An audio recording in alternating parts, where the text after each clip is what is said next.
పార్వతీపురం మన్యం జిల్లా ప్రజలందరికీ రుణపడి ఉంటానని మహిళా శిశు సంక్షేమ గిరిజన శాఖ మంత్రి గుమ్మడి సంధ్యారాణి అన్నారు. మంత్రిగా బాధ్యతలు స్వీకరించిన అనంతరం తొలిసారి మన్యం జిల్లా కేంద్రానికి ఆమె విచ్చేశారు. ఈ సందర్భంగా కూటమి నాయకులు, కార్యకర్తలు మంత్రి గుమ్మడి సంధ్యారాణికి ఘన స్వాగతం పలికారు.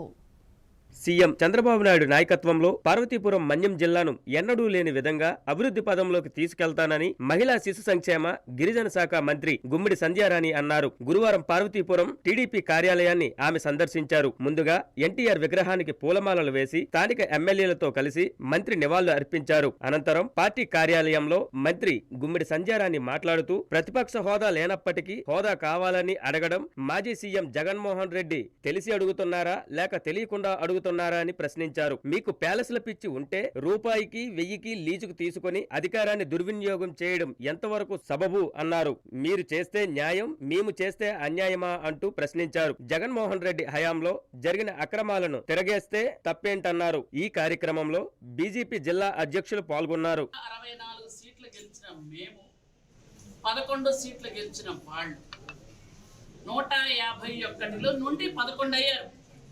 మధ్యలో 5 లేచిపోయింది, 5 వెళ్ళిపోయింది.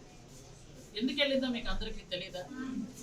అంటే ఎక్కడ మైను, శాండ్, ప్రతిదీ, భూములు, మద్యం, కల్తీ మద్యం, అన్ని రకాలు, ఒకటి కాదు. విద్యార్థులకి, వైద్యానికి ఏది కూడా సరైన రక్షణ లేకుండా 5 సంవత్సరాలుగా ఓ పక్క ఉద్యోగస్తులకి, ఇంకో పక్క ప్రజలకి, ఇంకో పక్క మహిళలకి, ఇంకో పక్క విద్యార్థులకి, వృద్ధులకి, అందరికీ కూడా మోసం చేశారు. ఇవే కాకుండా పంచభూతాలను కూడా తినేశారు. కాబట్టి ఆ పంచభూతాల్లో ఉన్న 5 పైకి వెళ్ళిపోయింది, ఆ 11 మిగిలిన వాళ్ళకి. ఈ 11 మిగిలిన తర్వాత కూడా మాకు ఇంకా ప్రతిపక్ష హోదా కావాలి అంటున్నారంటే మాకు ఉండడుగుతున్నారు, లేక అడుగుతున్నారు, తెలిసి అడుగుతున్నారు, తెలియక అడుగుతున్నారు, నాకైతే అర్థం కాలేదు. మేము మర్యాదగా, చాలా సభ్యతగా, సంస్కారంతో ముఖ్యమంత్రి గారు ప్రమాణ స్వీకారం చేశాక, మంత్రులు చేసిన తర్వాత ప్రతిపక్ష హోదా లేకపోయినా మాజీ ముఖ్యమంత్రి అన్న ఒకే ఒక కారణంతో ఆయన ప్రమాణ స్వీకారం చేయమంటే